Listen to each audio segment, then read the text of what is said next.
Election কমিশনকে আমরা জানিয়েছি, আমরা সেখানে যারা প্রশাসন আছে তাদেরকেও অবহিত করেছি।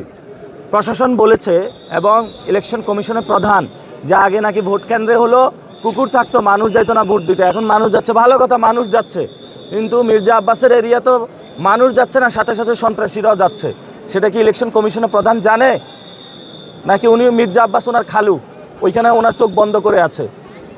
এসব তলে তলে নেগোসিয়েশন, এগুলো বাদ দিতে হবে ওনাকে। আমি ইলেকশন কমিশনারকে বলবো যে আপনি একটা দ্রুত পদক্ষেপ নিন। আমরা রেলওয়ে কলোনি উচ্চ বিদ্যালয়ে গেলাম, সেখানে যে প্রিজাইডিং অফিসার আছে তিনি ডিরেক্টলি ভোট ডাকাতি করতেছে এবং অনেক ভোটার যারা ভোট দিয়েছে হাতে টিক চিহ্ন আছে, তারা ভোট কেন্দ্র থেকে বের হচ্ছে না, ধানের শীষের জন্য কাজ করতেছে। এজেন্ট যারা, তারা প্রিজাইডিং অফিসারের সাথে ঘোরাফেরা করতেছে। তাহলে এটা তো ডিরেক্টলি এটা কোনো গণতান্ত্রিক পদ্ধতি না।